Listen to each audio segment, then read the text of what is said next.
Hello, everyone, and good morning. Welcome to our live feed update for September 4th. I'm your host, Taran Armstrong, and with me today is Pooya. How you doing, Pooya? I'm doing well, Taran. I'm a little sad, but it's fine. I thought I would come in with a nice poem this morning, but I am not Christmas, so I can't pull it off. So you just get me standard today. Okay. I was really hoping for a Christmas poem, but We'll try I again guess later. we don't get what we hope for in Big Brother. So we are here to update you on everything that happened yesterday on the Big Brother 22 live feeds. It was day 30 in the house. It was Nicole Franzel's 200th day in the house, tying Janelle. And as we speak today, she has now surpassed Janelle for total number of days in the house. It hurts. This hurts. So it's a sad state of affairs. It's been a rough 24 hours if you're a fan of the Janelle Kingdom. It really is. The Janelle Kingdom, yes. Well, there's a lot to get through because there was a decent amount that happened before the eviction, a decent amount that happened after the eviction. I will say to Aman, it's not great news. It's not great news, Aman. No, It's not the worst news, but it's not great news. could be better. Yeah. So, all right. Let's get into the day. So, prior to the eviction, on the feeds, Tyler had a conversation with Ian. Now, this to me felt like a conversation where we missed the first portion of it because the feeds were down, either from yesterday or from the day or so before, and maybe when the feeds were down for like 9 hours. But Ian was like, "Hey, Tyler, real quick, I just want to make sure we've got each other's backs, heading into this next HOH, essentially." And Tyler was like, "Absolutely, man, I'm in, as long as we call it the insurance policy," which is such an apt name for this alliance because neither of them really are like working together, but this is literally just their insurance policy. Yeah, it would be like if you and I played a game and we called the Alliance, we're friends because we've done updates over the last 3 years and that would help us. Like that's the Alliance name. It was again, couldn't have been easier to pick out. Yeah. There was a little bit of interesting conversation afterwards. Ian asks if Tyler's heard anything new. Now, Tyler knows from Day and Bay that Ian has been going around saying that he feels like Nicole is pressuring him to put up Day and Bay. So Tyler says, "I don't know, man. I feel like David's becoming a target. I feel like Day and Bay, like there's something weird. Like I feel like people are trying to get others to like target them. I don't know about it, man." And he's trying to like mirror what Ian is thinking to try and like get him to open up. He asks Ian like, "What have you been thinking? What have you been thinking? What have you been hearing?" And Ian's like, "Nothing." He's like, "Nothing from has Kaser pitched to you?" Because again, Tyler's trying to dig to see if Ian will open up about the Kaser stuff. And he was like, "Yeah, he pitched to me, but we did talk a little bit about like the bullhorn, but nothing too crazy." So a little bit of opening up there, but interesting stuff nonetheless. Yeah. I think that Tyler does a great job as always. But specifically in this instance, a great job of, I think Ian was kind of like the one person he should have been worried about, and he patches that up. He covers that up. He makes sure that Ian thinks, hey, we're not only like going to work together, but we're on the same page. We're on the same level. What you think is what I think, and what you want is what I want. And I think that's a very perfect way of setting yourself up in the event that something you don't want happens at that old HOH. We also talked yesterday about a potential banner plane that was mentioned by Kevin. Over the course of the day, there were people that found clips on the feeds here and there that could have indicated that potentially they were looking up at a banner plane, but it still wasn't super conclusive. Last night we heard Christmas talking about a banner plane, so we have a lot more reason to believe that there was in fact a banner plane that went by that said something along the lines of Nicole is a liar.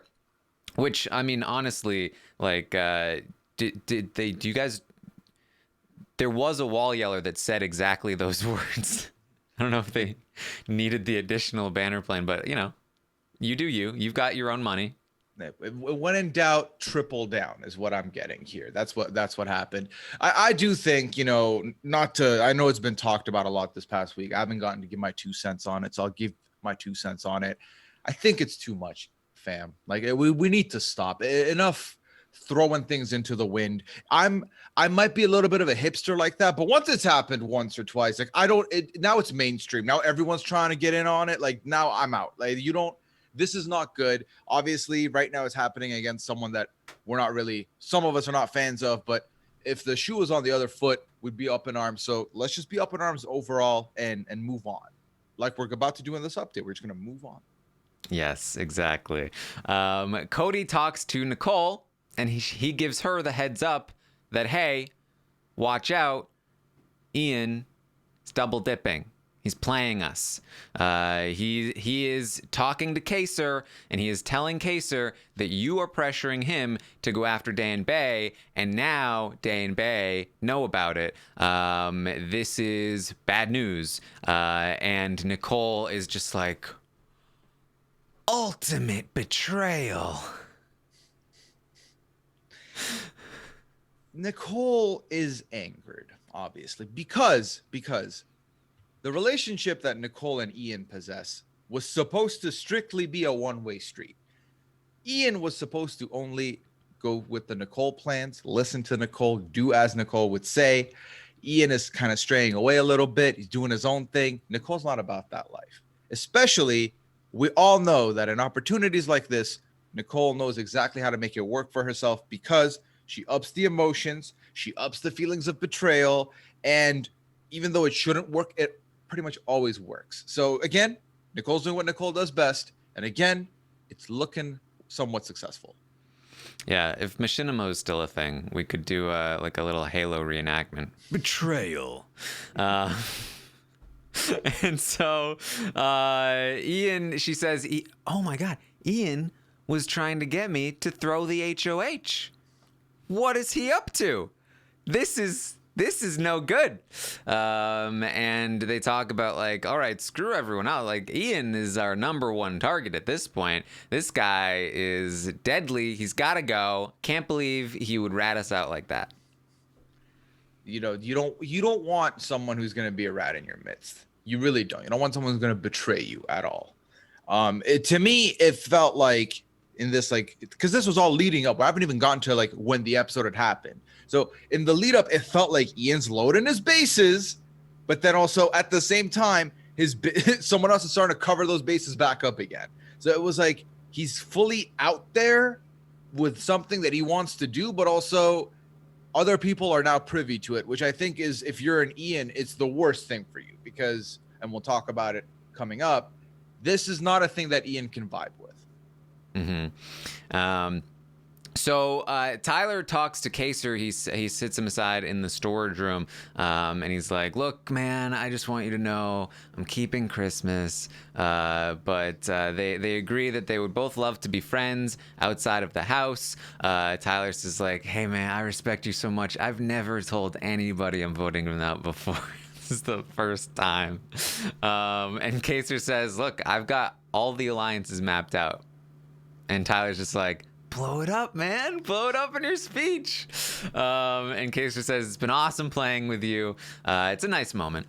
It's a very, very nice moment. And I think that in the lead up to this week, there really has been two sides of Kaser's exit. We had the Ian side and the Tyler side where it was nice. It was heartfelt. They're like, listen, it's stacked against you. I have no choice. But it was very, very well done. And then you had the other side, which was kind of like good riddance. you don't belong here, enjoy doing what you do best, going out of pre-jury, that kind of mentality. So it's always very nice, especially with someone like Kaser, who's truly, has a great heart, to see him get this kind of exit from at least some people. Left a good taste in my mouth. Yeah. So we get to the eviction. Kaser makes his speech and makes Cody and Danny real mad. Real mad. And ultimately is evicted unanimously. Pooya, it happened again, pre-jury. It did. At least. So let's look at the silver linings, because we have nothing else left, right?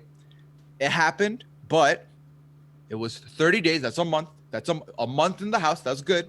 Also, outlasted Janelle. That's a new thing. That's a new thing we can look at. That's good New too. milestone. Yeah, exactly. And then he kind of had a Dr. Will-ish speech with the "you all suck." I like that. That was fun. I didn't think you'd never expect Kaser to have that kind of thing to go on, but that was interesting to see. Also, a nice round number of votes out, 10-0. It's, so not round number. We like round numbers. He's a 10 out of 10 in our book, so a 10 out, I'll take it. That's fine. It was sad. I mean, I'm being positive, but it was sad to see. I was very upset all night. It was just the casual gravity of slowly grabbing the hat, bringing it up, taking a look at it, putting it on. It was like he's being called to war. Yeah. It's like when a superhero reverts back to their old costume and you're like, you still have that. That's how it felt. I was like, okay, the FBI hat's on. Kaser does not care. It was like the Spider-Verse movie when he does the big thing in the sky. If you guys saw the movie, you know what I'm talking about. It's the really cool moment in the movie. I will say, we talked to Kaser this morning, and Kaser, I believe Rob asked him, "Will you play again?" He said, "No, I think I'm done." But that's what I said last time. Hey, with more and more people advocating for this shortened season, I mean, if Kaser's name pops up in that rumor mill, count me happy. I genuinely am looking at this as this was the last iteration, but that's what anyone would have thought all those years ago. I don't think anyone thought going into a new decade we were going to get to see Kaser in the house again. So if he's leaving it open-ended, good enough for me. Good enough. Yeah, and to your point, Pooya, first time he plays, he gets evicted twice, and he doesn't beat Janelle. Second time, only gets evicted once and doesn't beat Janelle. Third time, also only gets evicted once. This time does beat Janelle. He is steadily improving here. He is. And if it's a shortened season, the him making jury is a lot more plausible. I like that. Him winning is somewhat plausible, depending on the makeup of the cast and how soon after this it is, and what the, obviously what the feelings are about him coming in. But at the very least, I'm gonna make my mark. I'm gonna make my prediction. I made all my predictions on Kaser have been wrong so far this year, but Kaser's making jury if he ever plays again. Okay, and I'll take that to the bank, or just clip this and make fun of me when it doesn't happen. It's fine. Pooya, can we get Kaser to play Sequester? Because I feel like he'd be much better at Sequester. I'd be down. I'd love that. I think that would be, it's a one-night situation. It's 5 hours. You get, if you're, out there in charge out in front, you can do some damage. I'm all for it. We just have to recruit him. Yeah, gotta make it happen. All right, so the HOH competition happens, and we are going to see Christmas take it home. Look, Pooya, she's just she gets in the right mind space. She thinks positively, and that's why she's such a comp beast with her 2 wins. She's clutch. She's a clutch. Christmas is clutch. It's incredible. It's incredible. We had David in the midst of this comp, before the question's even been read, buzzes in too early, 187 IQ move, gets out. Christmas does the other thing. Christmas does what Christmas does best. Says, I'm not holding the wheel. My name's Christmas. I'm due a gift. So someone give me a gift. And then boom, Christmas is in the final round. Davon answers too soon. It's wrong. Christmas, you have won by the grace of everyone else doing too much. Yeah. Not a bad she situation. pulled a Tyson. She was just like, I'm gonna let fate decide. It's it. So the feeds come back after 3 hours, because that's what we're doing this season, apparently. Do we have a rhyme or reason for this? Like, are they doing stuff in between? Short-staffed? Like, potentially. I mean, I don't know if they need to be doing anything while the show is still airing in other time zones, but like they wait until after the West Coast episode airs to put the feeds back up, which is very unfortunate because we really seemed to miss a decent amount. Bay and Day are talking when the feeds come back, and there was apparently some kind of blow up that happened, I believe. Bailey said she punched a wall, and that this happened between her and Danny, I think, and that there was like a bunch of fighting that happened, and we didn't see any of it. Yeah, and we'll never know. We'll never know what happened, and that's the irritating part for me. Obviously, is the fact that, you know, we watch the show, especially now we know the HOH is right out the gate. I would like to see the fallout. You know, it's like, this is back to the let's get week 1 feeds. It's like, let's get the first couple of hours after the HOH is decided. A lot of the tension in the house is fun to savor and it's fun to observe and see who's really shaking in their boots, who's really trying to do the most, who's trying to like map out what their next move is, all of that. Because obviously we still get quite a bit of content after the 3 hours, but I think it's critical to get those like first impressions and impacts coming in, because obviously something has happened with Bailey that pretty much has carried over her energy the rest of the way in the night. Yes, Bailey is not pleased. She says that like Ian screwed us over because he ran right back to Nicole. Apparently some kind of blow up happened with Ian as well, and he kind of took the approach of like, oh, Nicole, I'm so sorry. I didn't mean to. And so Bailey was like not having that. And she says today, like, just blow Tyler up, blow whoever up. I don't care. We should be fact checking. We should be going to Danny. Like, let's just like do whatever we need to figure this out, because we don't like where we are right now. And so that's sort of where Bailey's at least at the start of the night, or at least when the start of the feeds come on night. Right. Yeah. And that's the thing, what I alluded to earlier with Ian. He loaded his bases up, but then everything kind of got revealed going into all this, and then he didn't get the outcome he wanted. I can only imagine, especially he was first out. He was first out of this HOH. So he's out. Immediately the panic sets in of like, oh my God, who's going to win? And I think it's been made obvious that he ran it back. Everything that he said, he kind of like had the receipt. He's like, I would like a refund. I'm not about what I'm doing. And that's frustrating if you've been someone who's been talking with Ian about all this and you're like, yes, let's go.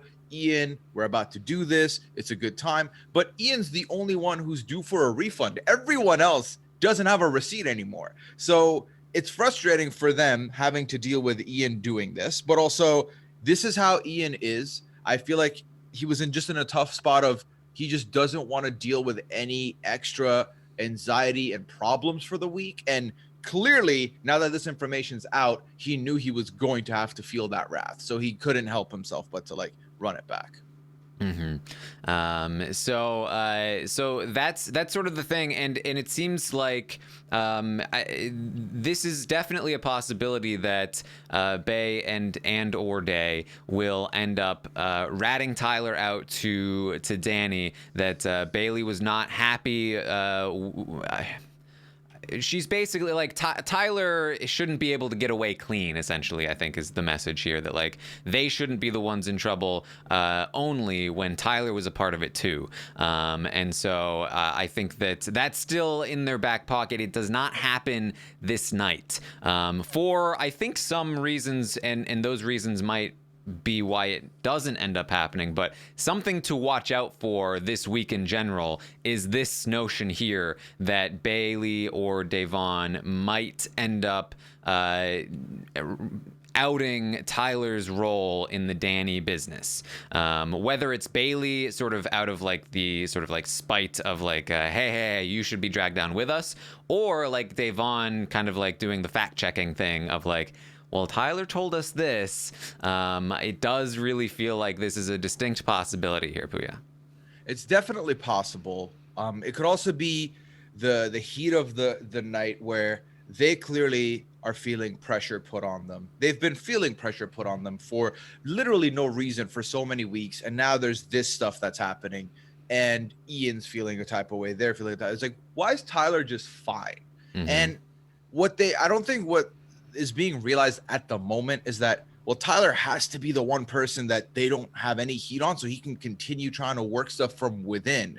But also, do you really want to be in a position where it's like, well, I know that where his skeletons are, but I'm the only one that knows. They all know where my skeletons are now. So I need it to be an even playing field. So it's just about, am I going to reveal the Tyler stuff to benefit me? Or is she going to wake up today and be like, you know what?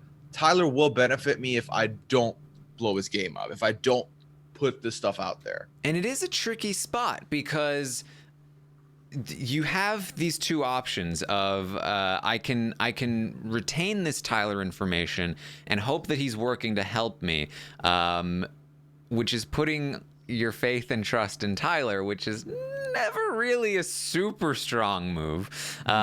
Or you can out Tyler and hope that you can shift the target onto him, or that you can force him into a position where he helps you because now he has to deal with other people. But if you do that, that's kind of the nuclear option, because now if he was planning on helping you, he's not going to anymore, and he's probably even more likely to take a shot at you. So it's a tricky spot to navigate, and we'll talk now about the Tyler and Christmas conversation. I am of the opinion that the better move at this moment is to hold off. I'm not sure that outing Tyler will help them in this particular spot here. My worry is because I am of the party of I don't want them to be in trouble, either of them. But I feel like, should they do this, should Tyler be called out or his name be put in the crosshairs, Tyler's just going to drop everything he's been trying to get going and be like, I'm just going to use this week to damage control and just stay like hidden again, re-hide, because now I'm visible. I don't want to do too much. So I think for them, the move is to leave it for now, save it, see what happens, at least till the noms, and then figure out what the next move is from there. Mm-hmm. Not to mention the fact that if they out Tyler to Danny or something, Danny is savvy enough, I think, to just keep that in and then and only use it on Tyler if she needs to. So basically, if he is trying to help them, then she can use it on Tyler to get her way this week, and it's not necessarily going to blow up the way they want. It's kind of like you can set off the explosion, but it's more likely going to hit you in the face, even though there's a chance it might hit them in the face. And so let's talk about the Tyler and Christmas conversation to help give you some context for this dilemma here. That Christmas is doing one-on-ones. And we missed a decent chunk of them, but we get the one with Tyler, and they celebrate. And Christmas is like, I'm so happy that I'm here with you, that you're the only person I share information with fully, and I do get that sense like. Over the course of the last 4 to 5 weeks here, I have been back and forth on every time Tyler and Christmas talk, it feels like, okay, they're locked in. But then they don't talk for a really long time. They don't share information. Then they talk and they don't share information in that talk. And then they talk again. And it's like, oh, now they're sharing information and all of it. So it's like, I think, especially with this HOH, this is locked in. Tyler has Christmas. We can kind of put to bed the narrative of oh, Christmas is getting pulled by Enzo or pulled by Nicole. I think it's Tyler. To me, it plays off very much we all have friends who. I have friends who I don't talk to. I talk to maybe once a year, but in that one conversation that in the year, it's very clear we're still best of friends. Everything's the same. That's kind of the vibe I get here. They don't need to constantly check in with each other. They don't need to constantly be examining information. When they do meet up, they sync up like an iPod to iTunes kind of thing, and that's good enough because they don't have to be in the same room. They don't have to constantly be doing the most, like, you know, the way Cody and Nicole had kind of been doing a lot at the beginning, the way Cody and Enzo were kind of doing at the beginning. Cody does this a lot more where there's a lot more combo, but this is part of Tyler's savvy where he instills enough trust in the people he works with that they don't necessarily feel like they have to keep talking to him to like re-solidify. It's fine. So when we talk, we download, it's all good. So I like this dynamic for them, especially because, you know, if anything, let's point back to the HOH competition. They were the two that weren't really selected to play all the way to the end. That's a great spot for both of them. They point that out to each other. They're like, we're doing a great job. Unfortunately, people saw it, but yeah. I think that too helped solidify for Christmas. Like it's us too. Like we're the ones doing the best. Yeah. No, I think it's a good situation for Tyler. It's a good situation for Christmas.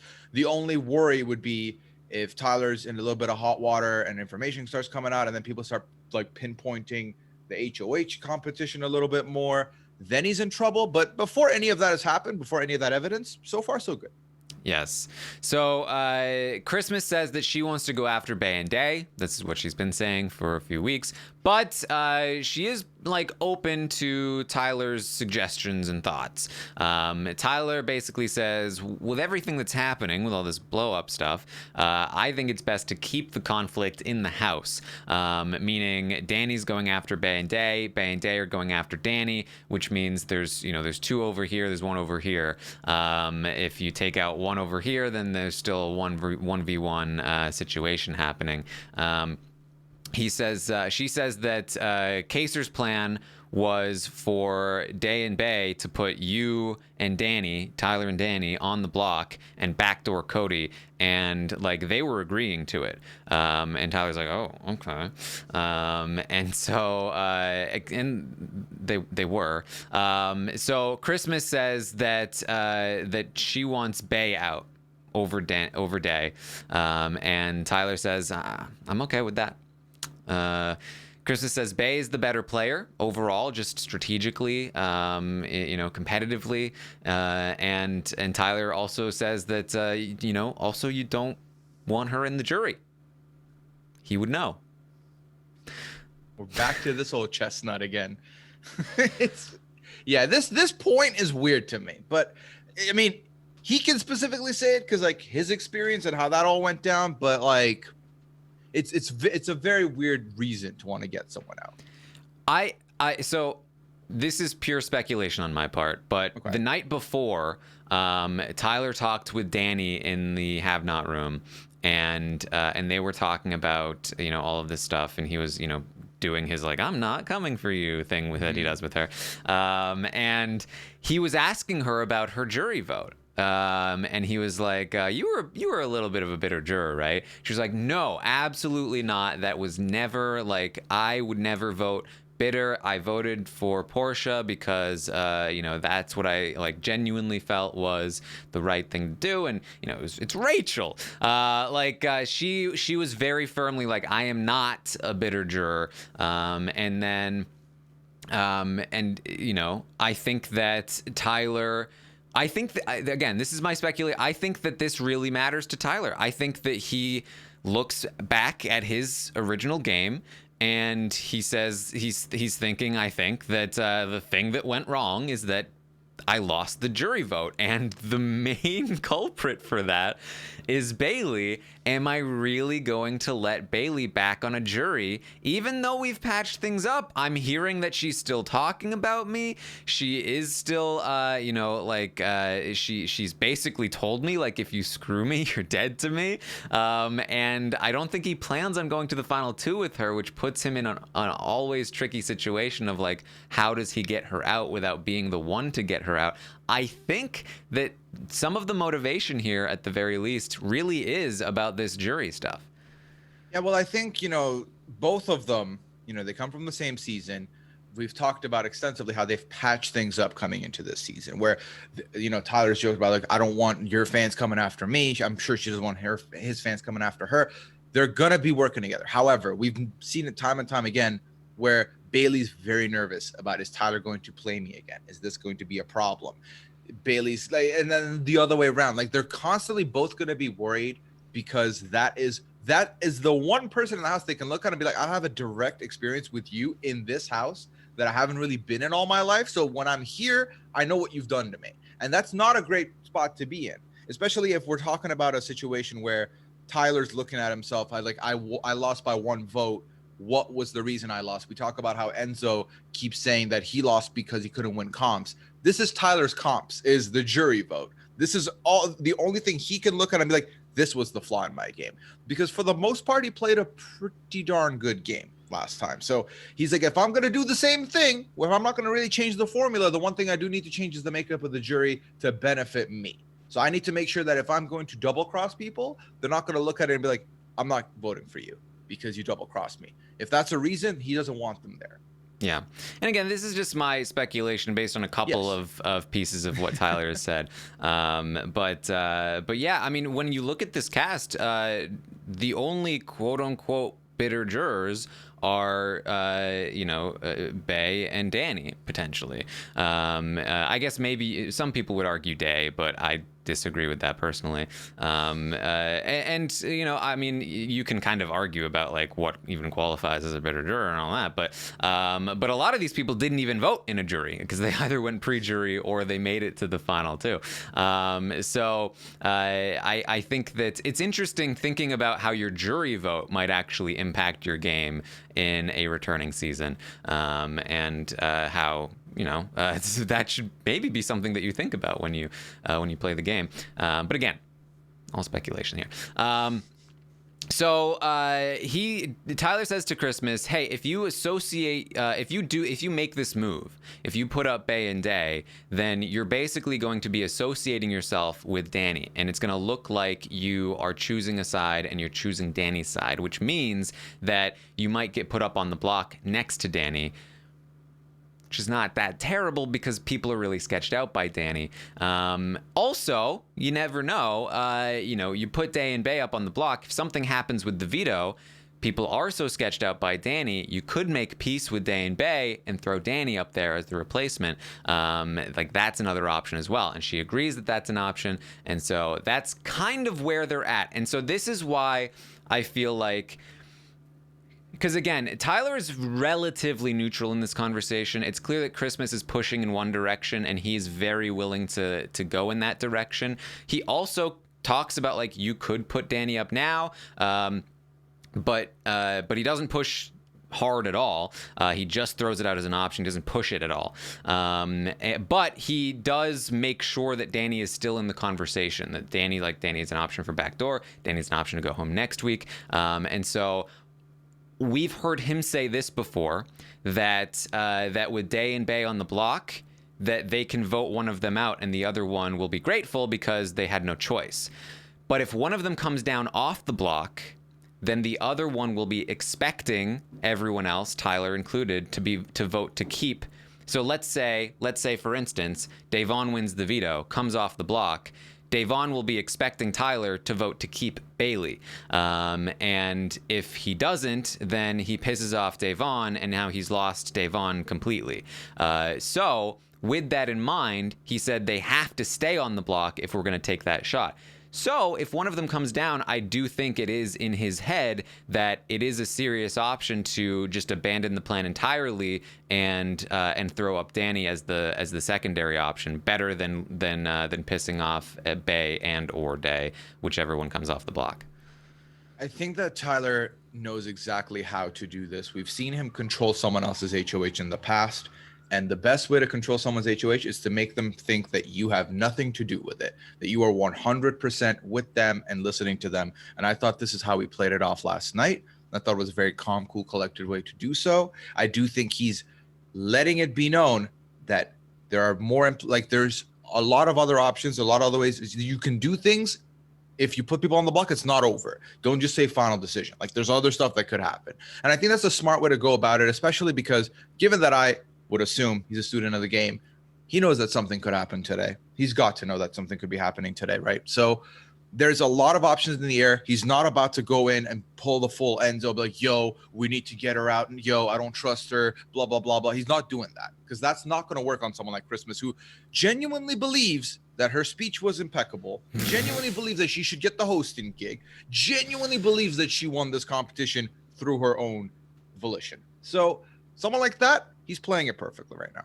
And especially like it does. I talked about this before the HOH I think even happened, or certainly right after that. Like it does, like it can go either way for Tyler, especially now with Ian. In the situation that he's in, not being a firm number for Nicole and Danny anymore, their power has weakened, and he might even who knows where he'll end up, but maybe with Tyler, which would be very useful for Tyler, and with Christmas being able to embed herself with Danny and Nicole, he can really keep a nice firm grasp on that situation, whereas you've got Day, Bay, now Kevin and David, as we'll talk about later in the night, starting to form together, starting to talk about potentially ratting Tyler out. It does kind of make sense to go in this direction, although I will say that I think it also makes sense to go in the other direction. I do think Tyler has the option either way,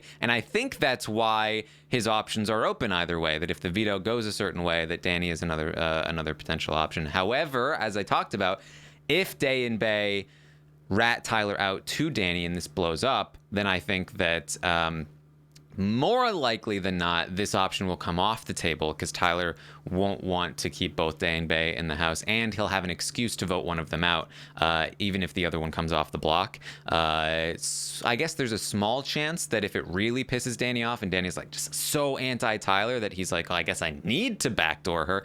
That's a small chance. I think that's a smaller chance than the other one. So I do still feel like their best bet is this veto backdoor Danny plan. I think so too. All right. So Enzo talks with Kevin. Now Enzo is under the impression that like, hey, we're getting Danny up. We're gonna make this happen. Who do we get Danny up next to send her home?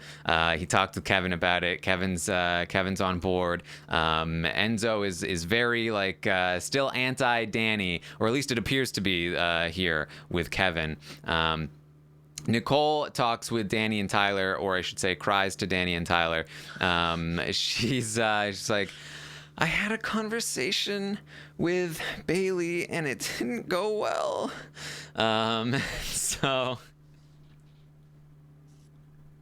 yeah, we've got the resident crier crying once again, and it's because she cried because Bailey came up to her and Bailey said, wait, what was it that Bailey said? Because Bailey was told that Nicole's coming after her. Something to the sort. Basically, gang. This Ian stuff, yeah. Yeah, it's all of this Ian fallout. And this is Nicole's way of bringing people closer to her. And the reason your boy gets a little pissed on this, that was a lot of Paulisms in one. That's not my intention. The reason you went full Paul there. Right, yeah, it straight up said like both full of the same PP. sentence. It was bad. No. PPP always pulls Pooya. through. Yeah, this is true. This is true. I got the same letters. Nicole does this, and it works out for Nicole. Everyone's like, "Oh, Nicole, come here. We've got you. It's all good." Bailey does this, and it's like, "Whoa, whoa, Bailey's out of order. This is too much. No, we have to get rid of her now. That's why. Those are my beefs with all this situation. But yeah, she does this a lot. I'm pretty sure I heard this line. It was there. Day and Bay were really just like cranking out lines last night. I'm pretty sure I heard this one from Day that she was like, "What? You never hit a wall before?" Yeah. Like, I loved that. But yes, I think, and this is something that Bailey is talking about, that I get upset and everyone's looking at me, but Danny gets upset and it's no problem. And she's not talking about Nicole right now because she's just focused on Danny, but the point definitely stands with Nicole. So Nicole is crying. She talks about Ian as well. She's mad at Ian. He's denying everything, but he admitted that he got a little paranoid, which basically meant that he was admitting to it, that he went to Kaser. He said that basically Ian's story is that like, oh, I know I went to Kaser and I said some things about the Wall, but he took it and he twisted it and he made it into something it wasn't. And I mean, yeah, I'll admit that I got a little bit paranoid, but it's definitely not true. The story just doesn't hold up because the information is so specific to the conversations that Ian and Nicole had that she sees right through it. So she says, that's it. I'm done with it. You do me wrong once. That's it for you. Ian is now in her book, her notebook. But she said, I'll still work with him, but I'm done with him. Yeah, no, pretty much. And this was, it's a classic maneuver the night that someone leaves to pin all your blames on them in hopes that there's still enough of that memory that it can glom onto and move on. Certainly other people in the house were doing that all over last night as well. Talking about how the speech was like, oh, Kaser did it because he's jealous. Like Cody reminds himself of a younger him. I was like, in no universe is that the case. Sorry. Yeah. Like, yikes. All this kind of stuff. So like, this is a classic move. Let's blame it on the outgoing house guest so that, they can take the rest remnant of the blame and I can like find a new spot. But I do think personally that Nicole's going to keep a facade up with Ian at this point. And so that if Ian wins a thing, she'll be safe.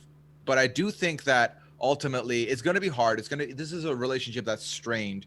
There's no way someone as paranoid as Nicole is going to buy into Ian again.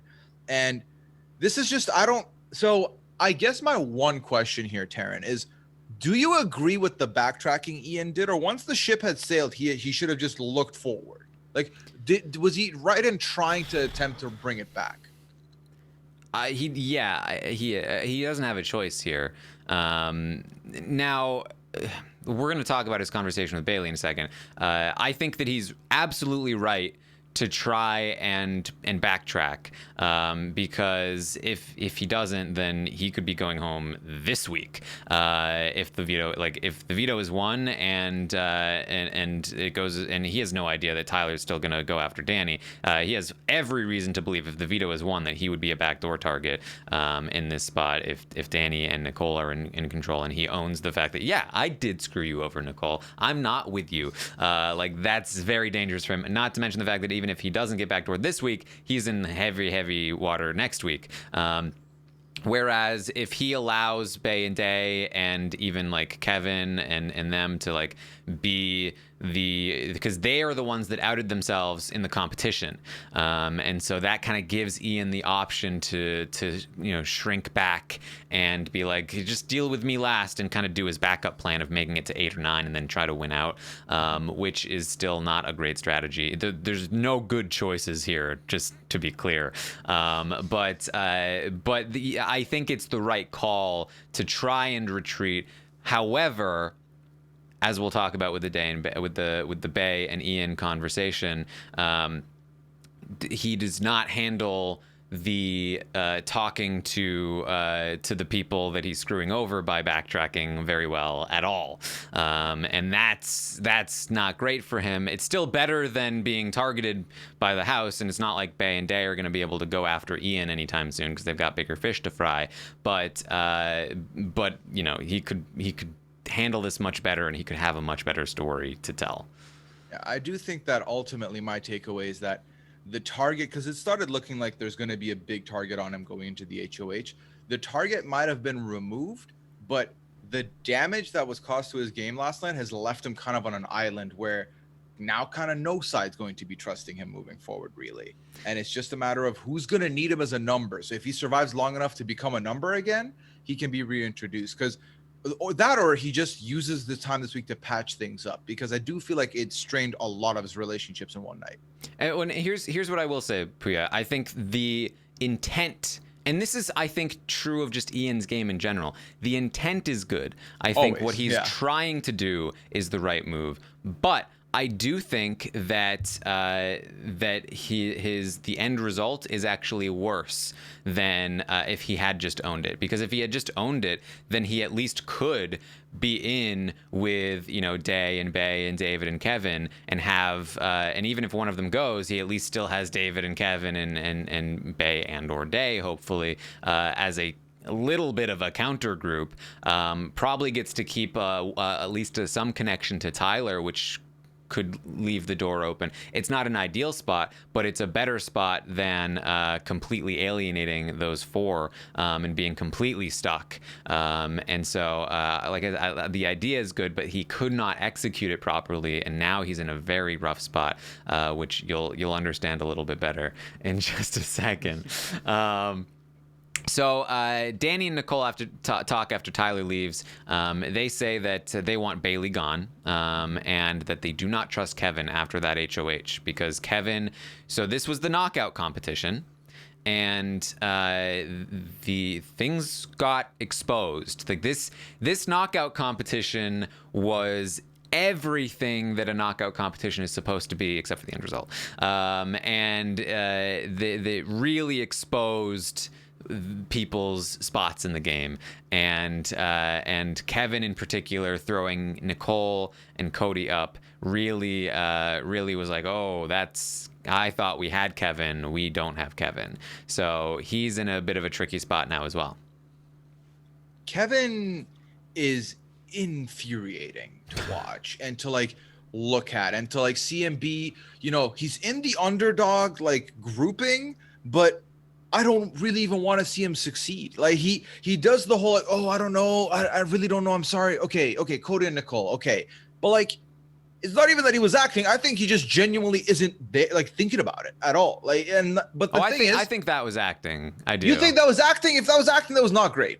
I think he was like, he knew that he needed to do Cody and Nicole, and he was like, because they talked about this, that they were gonna plan on using Kaser's speech to give them an excuse to like do this sort of thing. So I because of the thing, I don't even know what's happening. Cody and Nicole, you know, but they saw right through it. Yeah, right. And like I do think that with Kevin, this is again, now that the two big bad wolves are gone, now that Janelle and Kaser are gone.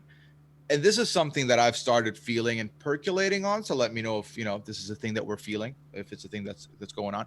I do think in the new age, in the new game, when there's a majority alliance and everyone kind of, you know, they're all kind of ish comfortable with each other, villainizing the enemy is more important than anything before. Now they got to villainize the next batch of people they're looking at. I think Kevin is one they're looking at. I think Bailey is so clearly someone that they're trying to do that to. With every move Bailey makes, it's a thing that they're looking at. I do think that just saying, oh, Kevin did this to us, it's over. Well, also, like, what did you expect Kevin to do? Like, he's not really with you. I think Danny has worked on Kevin a little bit, but I wouldn't say that Nicole's really been working on Kevin all that much. So it's frustrating, but also I get it, because you need to throw the next name in the front of the list. And this is an easy way to be like Bailey, but then also I'm mad at Kevin now, just so you know that there's more people on the list. Yes. I mean, that's typically how it works. Now, Kevin's, I think, saving grace is that people like Enzo, who he's been working on, did not care at all about the Cody. In fact, Enzo was like, I loved that. And so that's where Kevin might find some protection, although I fully expect that Enzo would throw Kevin in front of a bus if it meant helping protect himself or Tyler or somebody. That's always the tricky position.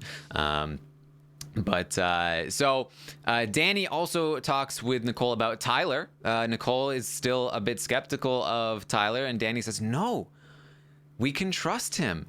I'm really starting to trust Tyler more. He really wants Bailey and Davon on the block. We talked about it the other night. Like, we really bonded as have-nots. Like Tyler is with us.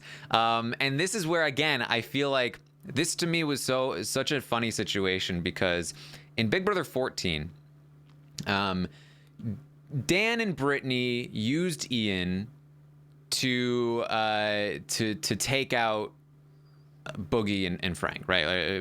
Which ended up being Boogie. They sort of like they used him as a weapon. They got information from him and used it as an excuse to take out Boogie. Boogie blamed Dan for it. Didn't realize that Ian was the person that had given the information. So Frank holds a grudge against Dan, who he already hated, and Dan is taking the blame for something that Ian did, but Dan really did. And Dan accepts the blame because he knows he can use this later. Then in Dan's funeral, he drops the bomb. Ian was actually the person all along. And Frank is like, it's Ian. And that's the thing.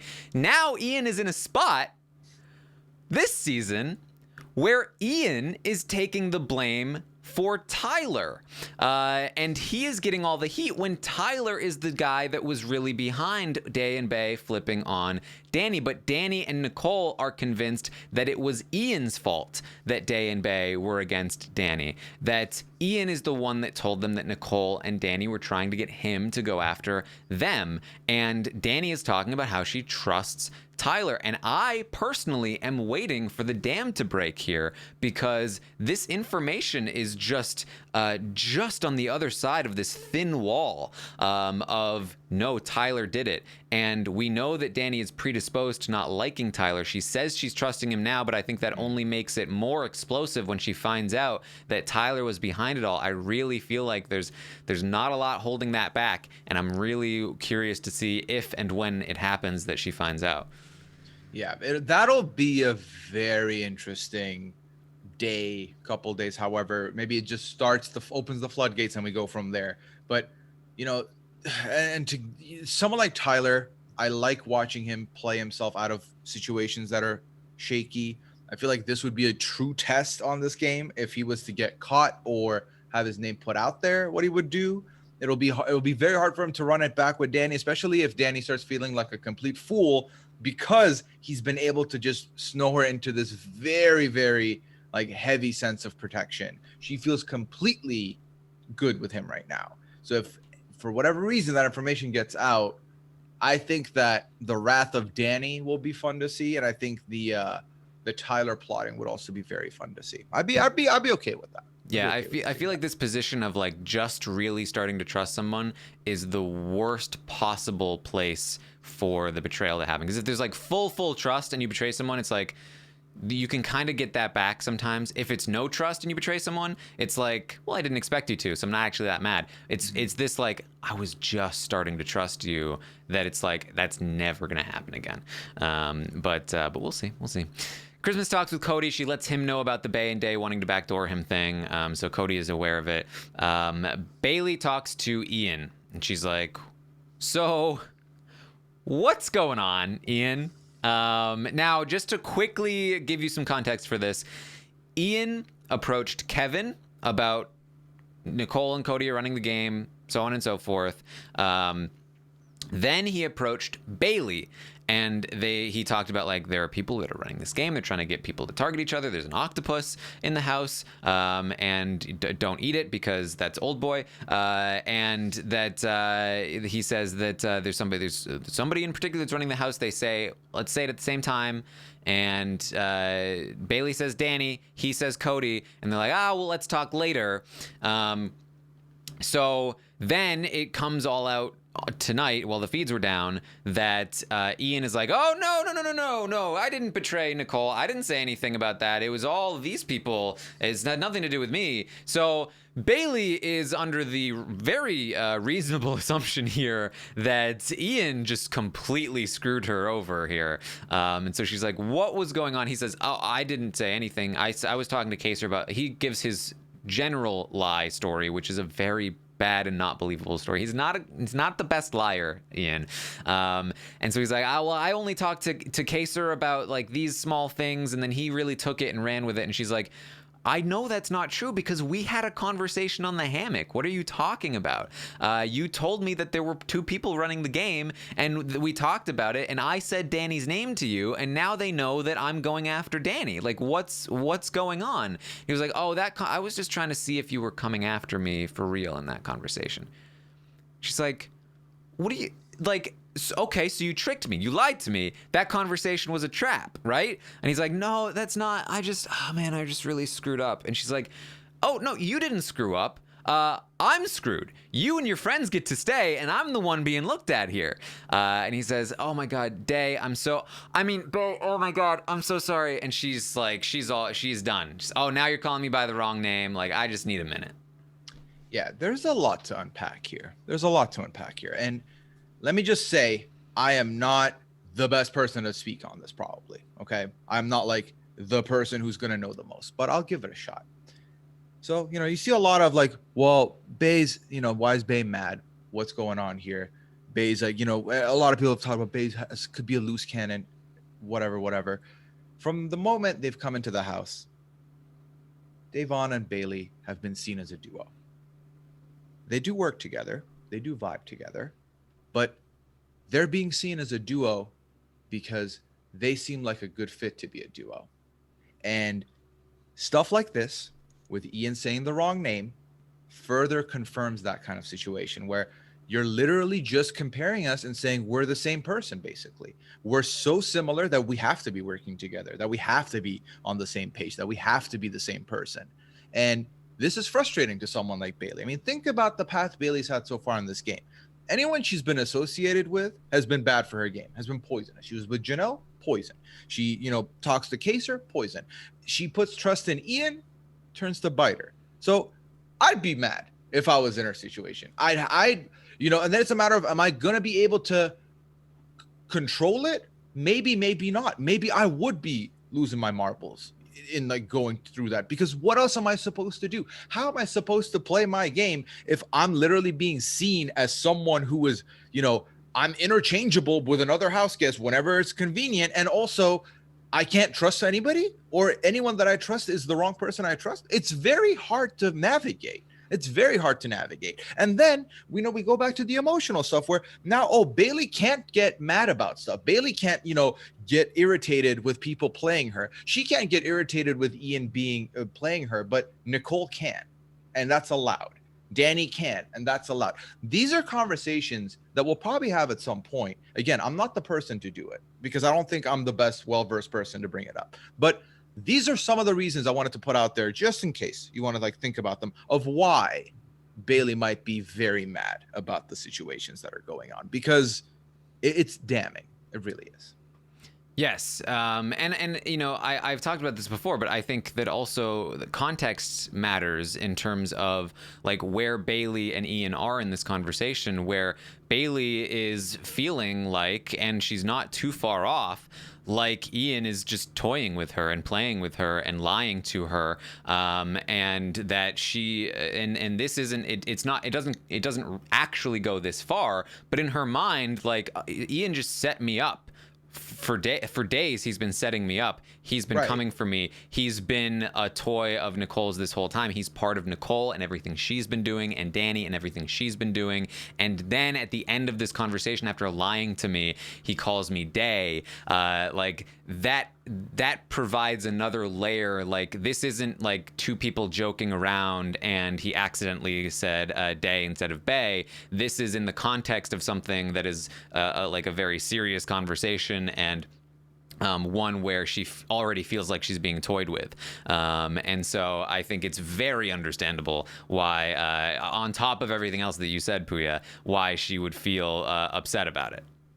Right, exactly. And here's the thing. Do I think that Ian meant anything by it? No, it was very obvious Ian was very much immediate regret of like, oh my God, I am so sorry. That is not what I meant.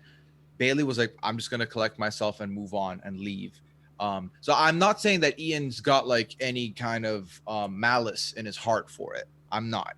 But it's one of those things where it's a thing that is just, it's ingrained. I think Bailey uses this it's ingrained. It's in there somewhere. It just happens. It's a slip of the tongue, but there's important lessons there to be learned. So, and you could tell like Ian immediately was like, bad, and for the rest of the night he doesn't talk directly about in fact, he went to talk about it in the feeds cut, but he's talking about it for the rest of the night, like he knows he screwed up, and he is not happy with himself for it.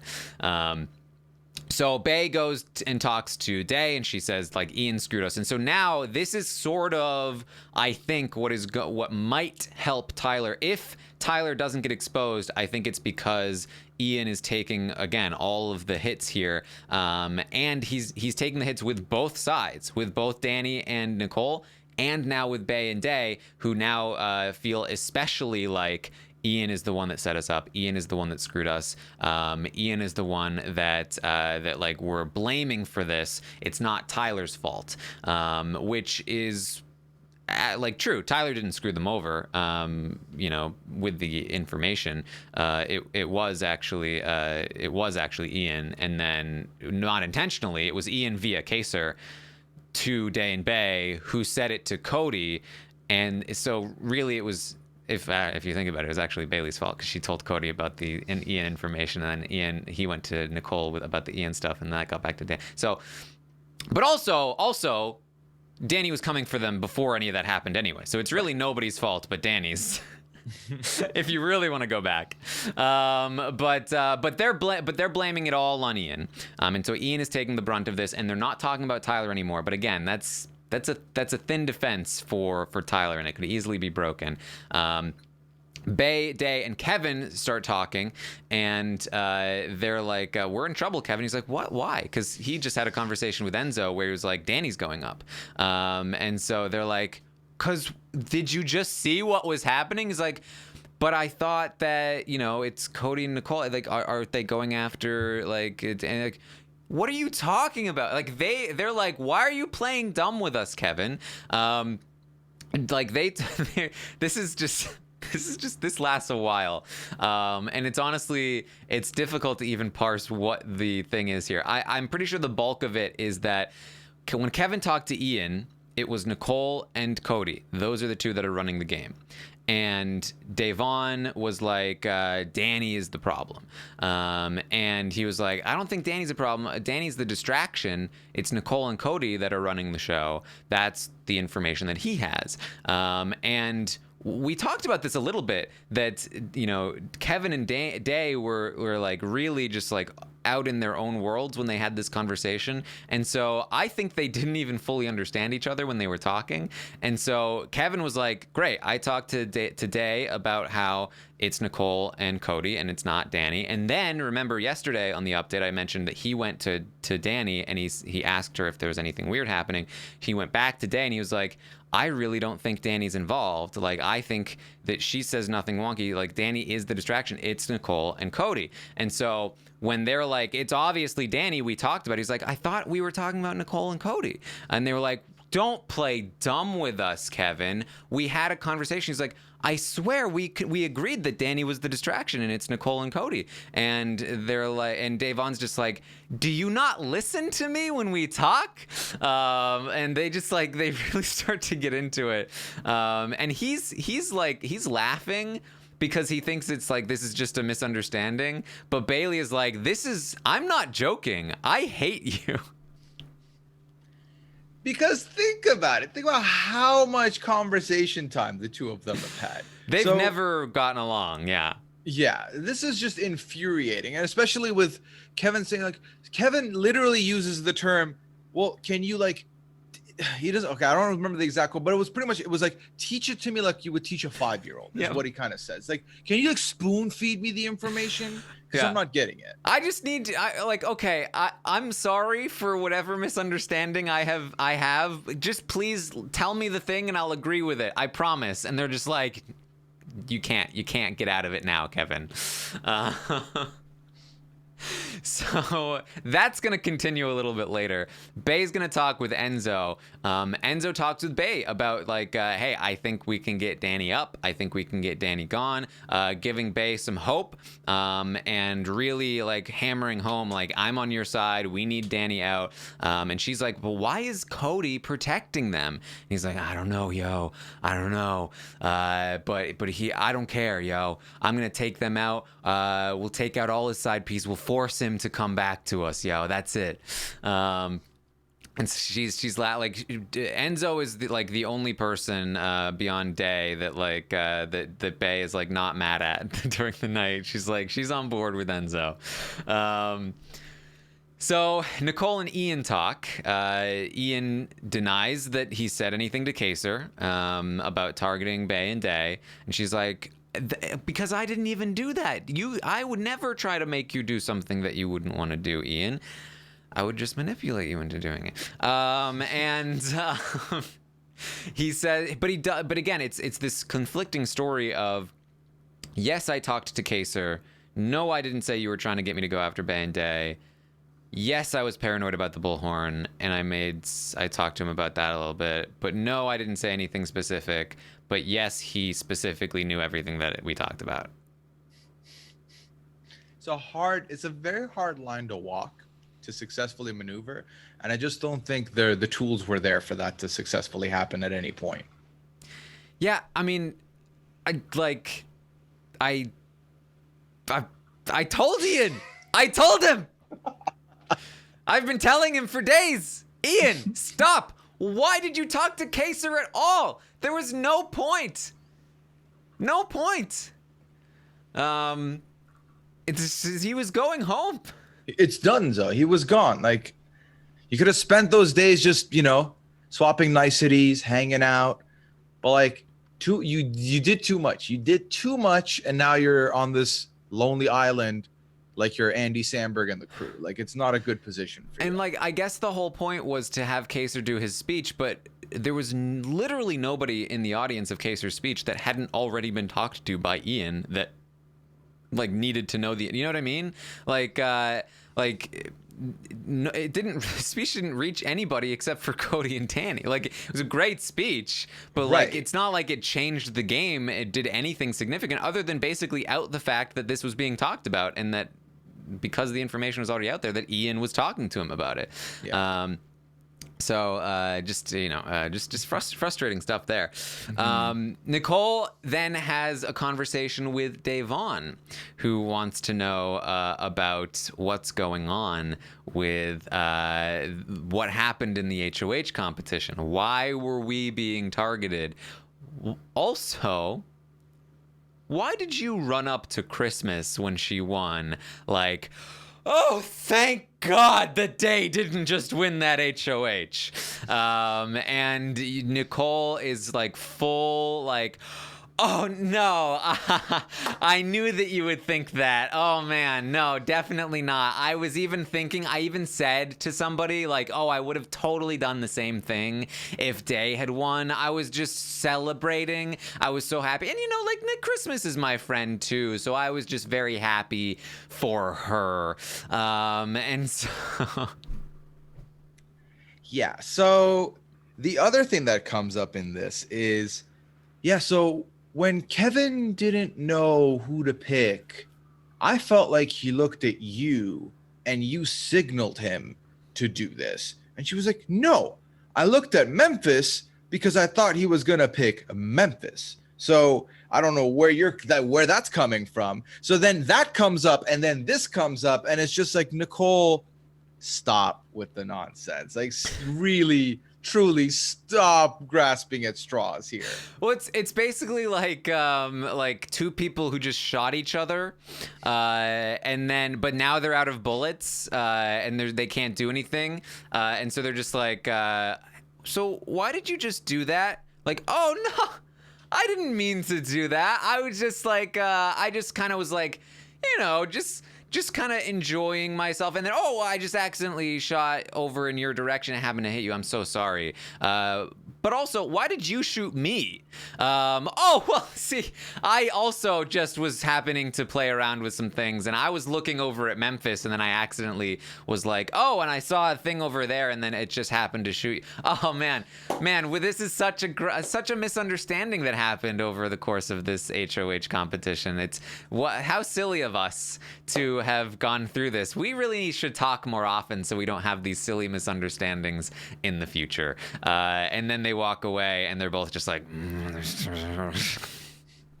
I love that in two different situations in the last about 24 hours, they've both talked about, we need to open the lines of communication more. We need to open the lines. That's their phrase.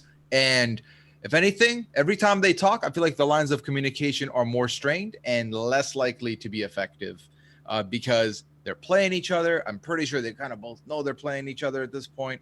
But also, we go back to the old tale of, I don't think Nicole's going to want to be the one to do it, really, to Davon. But I don't think for any reason she's going to be trying to keep Davon around.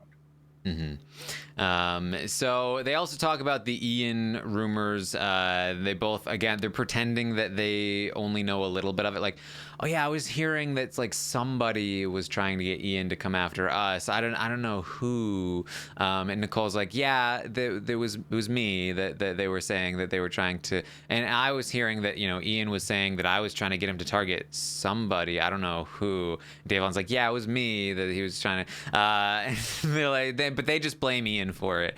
Like that Ian really screwed us both over here with creating all these, you know, rumors that are totally definitely false. So it's a funny conversation, to say the least. Yes. Yeah. So Bay is then going to go talk to Day and Kevin again, and they're still mad at him. He still feels like this is just a silly misunderstanding, and he's perfectly fine to be on the same page as them now. But he's like, so can you guys now, like, now that you've cooled down, can you explain it to me exactly what I need to know? And they're like, no, you stop, Kevin. Stop playing dumb. Kevin, I do not believe that you are this stupid. I think you're pretending to be stupid. And Kevin, who I'm sure is being genuine, has just been called that him being genuine is pretending to be stupid. Are you stupid? Are you dumb? Or are you stupid? Yeah, there's honestly, it's one of the most infuriating things. You know, it's like if you've been studying for an exam for months and then someone pulls up to the class and goes, so which chapters are we doing, like, for this exam? It's like, are you kidding? You have a perfect attendance. You're here all the time. Like, how do you not know this? It's very difficult, especially on top of all this, if this is someone who's in your, like, study group or in your, like, class project. You have to work with this person. You're like, how did I get so unlucky? Why do I have to deal with this nonsense? I have to reteach you everything? Like, come on. So he keeps trying to explain that he really thought Danny was a distraction, that Nicole and Cody were the people running the house. And he says, like, oh, like, I was on the block last week. Like, why do you think, like, what do you think I'm doing? And Bay's like, well, how about this? You're a pawn when you're on the block. I'm a target. You are selfish, and I'm going to need you to get yourself together. And Kevin's just, like, laughing because it's funny. But also, she's not laughing, and she's like, I'm not joking, Kevin. This is not a fun, like, playful reading session. This is me actually mad at you. And he's like, he doesn't know how to handle it. Yeah, I don't think he knows how to pivot and change his demeanor real quick from someone who thinks it's a joke to, oh my God, I'm sorry, what can I do? Because I think when he tried to seriously be like, I don't know, that annoyed them. So what is he going to do? Like, sympathetically say, I don't know, teach me? Like, that's not going to work either. So there's really no winning here for Kevin. So he's doing the awkward, like, I don't know anything else to do but to continue to laugh at this very nervously. And she talks about how he was he was a floater on his season, that, like, he didn't get involved in any actual battles or anything. He's like, yes, I did. And she's like, not until the end. And he's like, no, the first week people were being racist toward me. Like, I was totally involved in fights. What are you talking about?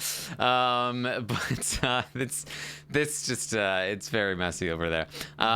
So Cody talks to Bailey. They talk through, it's a similar conversation to the one Nicole and Day had, where they're just kind of, like, BSing each other a little bit about, like, oh, it's all Ian's fault, and this is why we did this, and this is why we picked you in the thing, and so on and so forth. And then Day comes in, and she is later going to tell us that she's going to put on an acting class, send the Oscars her way. That she's like, hey, Cody, why is Danny after us? And he's like, well, hey, we're not that tight. I don't know what she's doing. And they're like, yeah, but the other night you were like, I don't know why she's doing this. We're pretty tight. And he was like, well, no, like not in a game sense. Like we talk personal stuff. That's all. And she's just like, well, speaking of personal stuff, why don't you talk to me about personal stuff? Like I see you laughing and joking with other people. You don't talk to me like that. Like I just feel really left out and it hurts my feelings. It's not very fun. He's like, oh my God, I'm so sorry. Again, later she talks to the camera. She's like, I hope you're sending the Oscars my way. So there's tears. There's two types of tears, right? There's fake tears. I do love a good fake tear, especially if you do it well. That's what Davon was doing. Then there's real tears. And with the real tears, there's sincerity or there's just I'm being pouty. I don't like the pouty tears, but I do like the acting tears. And this was pretty fun to see, at least a little bit. Obviously, I've talked about this before. It's fun to see this. It's fun to see like detective mode or I'm going to throw breadcrumbs and let the information come back. But is it beneficial to her? And that's the part which is like, Yeah, I appreciate I so appreciate Davon and who she is, and I love the way that she thinks about the game, and I love the way that she approaches the game. I don't think this is the right tactic with Cody. I think that like crying to Cody about like feeling left out and stuff. In my opinion, Cody's reaction to this is going to be, oh my God. Davon cried to me about I don't spend enough time with her. Like, what does she want from me? I don't think it's gonna be the reaction that she wants. It'll make for a good segment on the show, but I do think for game impact, it's not gonna have the impact that she's hoping for. Mm-hmm. So Bay, Day, Kevin, and David talk a little bit later. They finally start to smooth over those rough edges, and they talk about how the four of them need to work together. They need to be hands in and commit to each other. This is something that they probably should have done like 4 weeks ago, but they're doing it now when one of them's about to probably go home. But it's happening. I mean, at least get the participation in, get the group in before it gets split up. At least have it be a part of history, right? I guess that's the optimal way to look at it. Absolutely, they should have done this way earlier, because right now there's four of them, but also none of them have the power. So none of them gonna have a big control. They also don't have the majority votes if something was to happen. So this is pretty much, for all intents and purposes right now, let's make a group so that we have a squad, so that we say we tried. Yeah. Christmas talks with Enzo late into the night, and she talks about wanting to go after Bay and Day, and Enzo doesn't put up a fight. Yeah, it's fine with me. We'll get Danny next. They agree that Danny will continue to sink her own ship. The plan is still in place. That Danny is still a target, but the shot is going to be taken at Day and Bay first. They talk about Kevin and the situation with the HOH, but they still want to work with him. They still feel like he can be valuable to their games, so they're going to continue to try and work on that relationship. Yeah, I was low-key very surprised with Enzo here that he didn't put up the fight. His energy screams like, I'm going to get my way, yo. But he didn't do it. I appreciated that. He kind of pivoted the other way, where he was like, yeah, like he kind of like said, oh, no, yeah, of course, like these people don't know what they're doing, yada, yada, yada, like pod the other way. But I do think that it just makes sense for them not to really fight it too hard if Christmas doesn't want it. Also, in the event that they want to, I feel like they can get it pushed that way. But for the first night, it's always best to let the HOH live in the glory of their win. And then maybe tomorrow something happens. Maybe once the new room gets revealed, I think the spook factor could be something that can be used effectively to get it to be done. But also, ultimately, all I want to say with this is that I'm very pleased with Enzo not trying to put the most in to get what he wants out of this. Enzo is not a pusher. And he talked about that a lot during his HOH. Like, hey, you win HOH, yo. It's your call. You won it, yo. That's it. So he really is not much of a pusher. I think if he had his preference, he would see Danny leave this week. But he is perfectly willing to let Christmas take the shot at Day and Bay this week because that shot needed to be taken anyway. So it's just switching the order up a little bit. And I think he also knows that this is what Cody's been pushing for a while. So it's like, all right, Cody's gonna get his way this time, but Danny is next. Believe that, yo. Is this do you think so? Ultimately, the last question being, say the two of them go up, do you think at least the one thing Tyler and Enzo are going to collectively try and do is keep Bailey over Davon? That'll be their big task this week, or do you think they're starting to get to a point where they're just content with one of them leaving anyway? So Enzo will definitely want to keep Bay. That's what he's been saying for a long time. Tyler, I don't think is as convinced. In fact, I do think that Tyler, it's hard to know because again, Tyler's also going to agree. Christmas said it first. I want Bay gone, and Tyler was like, sure. Here's reasoning why that makes sense. That's what Tyler would do if he wanted Bay out. That's what Tyler would do if he wanted Day out, and he's going to slow play it because there's plenty of time to decide.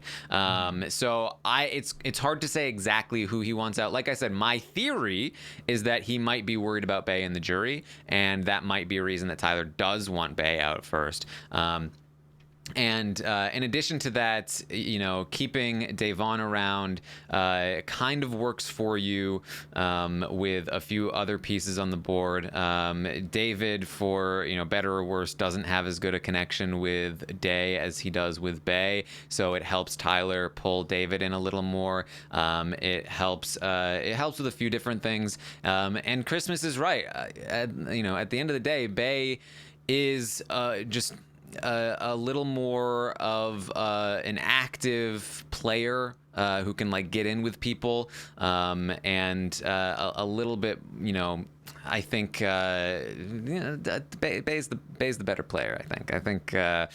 I think we at least I would say that myself. I love Davon, but I do think that Bailey has been playing better this season. That's a fair assessment. I think she definitely does play the game in a more effective manner. I think I do think that there's going to be people who say that she gets mad a lot, etc. She's a passionate player. She is a passionate player. So when Bailey is in a position where stuff aren't going her way, she has a very hard time of taking that sitting down, no matter what the situation is. Bailey, I think, is a player that does not deal with adversity super well. Right. But she did it's hard to even say that. She's constantly dealing with a white noise of adversity. So when bigger spikes come up, it's like the patience is already worn thin. But as a player, that is unfortunately a weakness that. She doesn't always handle the adversity super well when it comes up in spikes like this. Yeah. So that's basically it. We also had, like I said, Day was talking to the cameras. Her plan, she said she didn't talk to Danny intentionally because she wants Danny to feel bad about what happened. And then if Danny feels bad, then she won't do it again. Which, again, I love her thought process. I think it's wrong, but I love hearing it. And she talks about the Cody situation, and she's trying to pretend to smooth things over with Nicole, and she's trying to cover her bases. I love seeing this. She called it Davon's diary session or something. I love her so much. I don't think any of it's gonna work, but I loved hearing it. I always love when Davon brings the entertainment, whether it's effective or not. She puts 110% into it and believes that it's going to work. So I appreciate that. But I also co-sign that I do not think it's going to be effective. But we'll stay tuned. We'll see. Yeah. All right. So that's basically what we had. From what we're looking at is Christmas will probably be nominating Bay and Day. I expect that Bailey will be the target. Enzo might have something to say about it, but like I said, Enzo's not much of a pusher, so he will probably just let it go and then just start working on Day, which is perfectly fine for him because, as we've discussed in the past, Bailey was actually always a little bit more with Tyler, and Davon was actually the one that was more with Enzo, so this actually kind of works out for Enzo in a way. But, you know, that's what it's looking like. There is still definitely a distinct possibility of a backdoor with Tyler in Christmas's ear that if Day or Bay win a veto, that we could see Danny up as a replacement. I do think that is a distinct possibility, but don't get your hopes up too high. And we do not know what is located within that old basement that's coming into play today. Yes. Yeah. I think the feeds might be down for it right now. I think I saw someone mention it in the chat earlier. So it's been a little bit, maybe like 30, 40 minutes since, for sure. I do think that the basement is probably going to be similar to the hacker comp, similar to like, or the app. Did they call it the app store in the game? What was the phrase? The app, the power app store or something. There we go. Something like that. Yeah. I think it's going to be similar to that, where there's going to be 3 unique types of advantages and the winner will get that advantage. Now, what I don't know is it going to be in the same vein of the safety suite where you got to like make a conscious decision of entering for it, or is it kind of like the hacker comp where everyone partook? I think that it would be fun to do it the same way the safety suite happened, where there in 3 weeks there will be 3 competitions for powers, and you can choose to compete once to try and win a power, so I think that would be fun, and it maybe would also be fun if you had the choice, so that if you wait to the 3rd one, there might be less competition, but you get the last pick of powers or something. You know what I mean? Like, I don't know if I fully like the idea. It just came to my head. If it is the power of choice where you get to choose whether you partake or don't, but everyone gets taken to the basement every week and get into their little cubicles, and then they opt in or opt out there. I don't know if I prefer that or not. I don't know, because it's supposed to be a secret power, right? If you know who played, then you can narrow it down. Right. I mean, they would all just tell each other, but you might. Yeah. There's that sort of like, but are they lying? Yeah, I like that. Yeah. Keep it a secret who played. Yeah, and then it'll be a fun segment on the show where like Enzo's just sitting there, feet kicked up, like I'm not participating. I'm just sitting here enjoying myself. So I think we'll see. We'll see how it goes. Yeah. Okay. All right. So that's what we have for you from yesterday on the Big Brother 22 live feeds. I'll, of course, be back tomorrow morning at 11 a.m. Eastern to update you on everything that happens today on the Big Brother 22 live feeds. And tomorrow is also a Saturday, so tomorrow night at 9 p.m. Eastern, we're going to be back with another roundtable talking some Legacy Watch. We'll see where Kaser lands. We'll see if anybody else has gone up or down on the Legacy Watch. Should be some fun, so check that out. And of course, Sunday night, we'll have a recap for the Sunday night nomination episode of Big Brother 22. Pooya, where can people find you? People can find me on all social medias, Twitter, Instagram, Twitch, Pooyaism for all 3. Also, I have released the latest episode of the 90-Day Fiance RHAPup Podcast. That is available as well. We are hitting a mid-season finale for one of them, so now I'll be covering one show for the next couple of weeks. We're not gonna have another one till October, but definitely check it out. It's a good time. But I had fun today.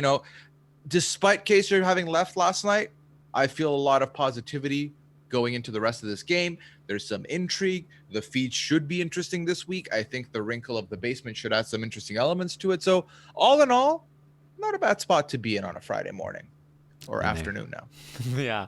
Well, you can, of course, find me on Twitter at Armstrong Taran, or on Twitch, twitch.tv/Taran Armstrong. We had some fun last night watching some of these post-HOH competition feeds together. So you can check me out there. And thank you for joining us. See you next time.